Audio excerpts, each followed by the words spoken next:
Existe uma crítica de que os mecanismos de avaliação externa não contribuem de maneira eficaz para o processo pedagógico. ¿Cómo usar isso a favor do aprendizado? Mira, hasta donde yo he estudiado, el único país de América Latina que está racionalmente utilizando la evaluación externa es Uruguay. Y lo digo en doble sentido. En un primer sentido, cuando se aplica en Uruguay una prueba internacional, no se aplica la prueba nacional. Y el argumento que dan en Uruguay es, cuesta mucho una prueba internacional. Uruguay dice, si yo voy a participar en PISA, ese año no aplico la prueba nacional. Pero con los resultados de PISA empiezo a hacer talleres con profesores. ¿Y qué es lo que falta en América Latina? No ver al profesor como culpable de los resultados educativos. No ver la evaluación como un instrumento que sanciona el trabajo escolar. O sea, yo creo que tenemos que cambiar de visión de evaluación hacia una concepción de evaluación que colabora con el trabajo docente.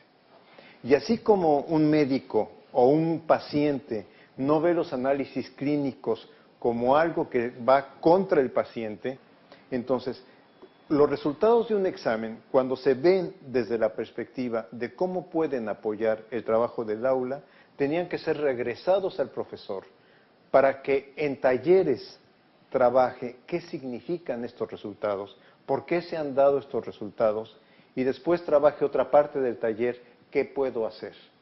Aqui no Brasil, as avaliações do sistema têm por base o desempenho dos alunos.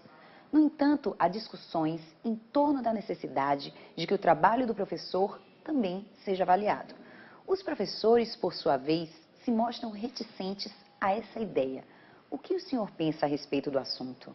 Si la evaluación se asocia, como está aconteciendo, a elementos sancionadores, o se asocia como el Banco Mundial lo impulsó y después el Banco Mundial lo ha estudiado y ha demostrado de que ha sido una mala política, a incentivos docentes, a incentivos a dinero por resultados de evaluación. Es natural que el profesor diga, yo no quiero ser evaluado, porque lo que está diciendo es, no quiero ser sancionado. Entonces,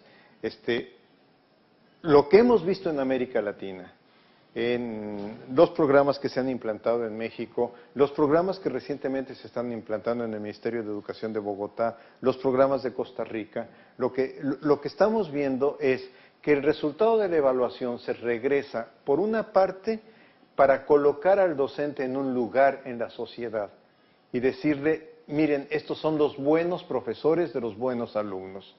Y por otra parte, para darle un incentivo económico. Lo cual es injusto para profesores que trabajan en medios económicos adversos.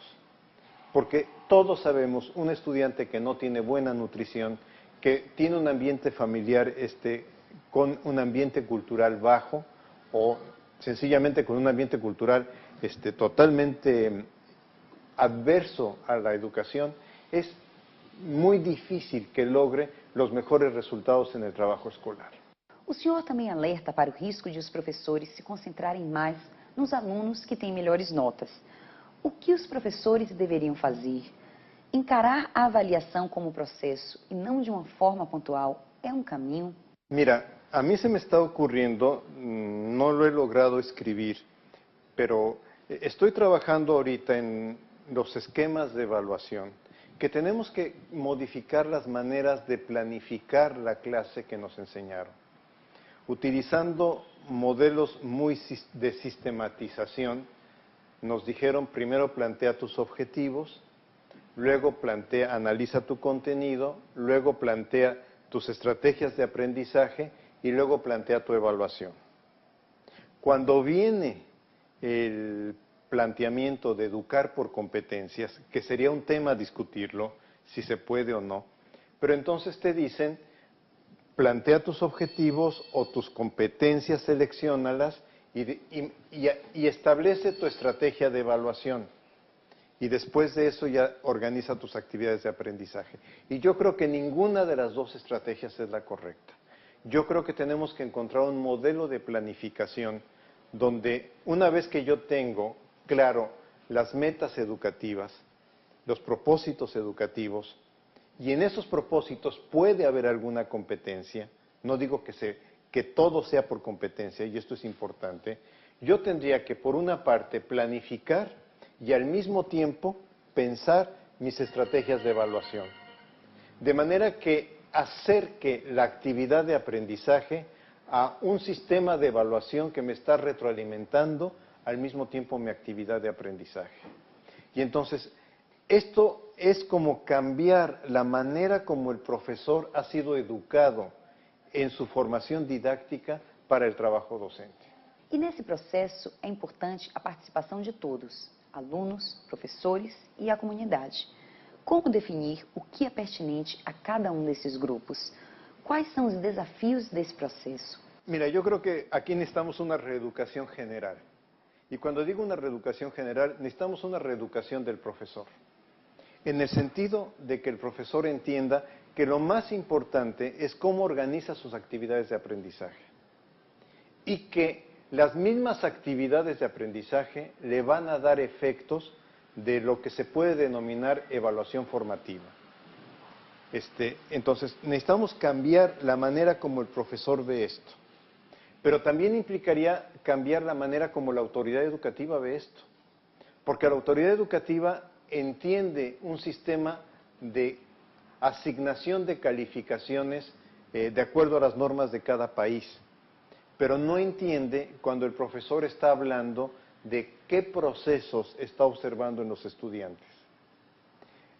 Necesitaríamos cambiar también la mentalidad de los alumnos. Uno ve el vicio, ciertamente estamos hablando de educación básica, pero uno ve el vicio de lo que pasó en educación básica cuando llegan al curso universitario.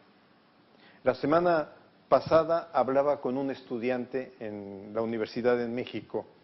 Me decía, ya tuve mi primera semana de clases, y yo le preguntaba, ¿y cómo te fue la primera semana de clases de su primera experiencia en la universidad? Y me dice, no, nos dedicamos a que nos dijeran cómo iban a ser las clases y cómo iba a ser la evaluación. O sea, lo primero que el estudiante piensa es, ¿cómo me van a evaluar? Creo que hemos pervertido el concepto de escuela, el papel de la escuela y el papel del aprendizaje. Y entonces también necesitamos cambiar la mentalidad del alumno. Necesitamos que el alumno se reconozca en la situación escolar como alguien que está en proceso de aprender. Para eso necesitamos crear condiciones para que le guste aprender.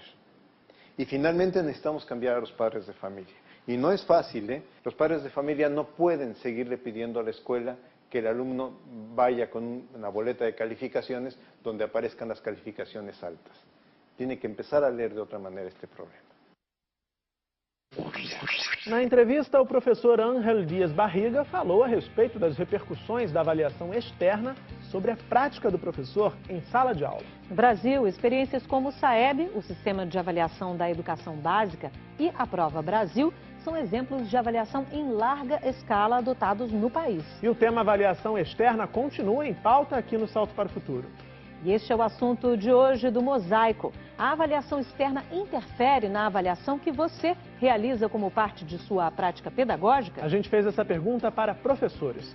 Vamos às respostas.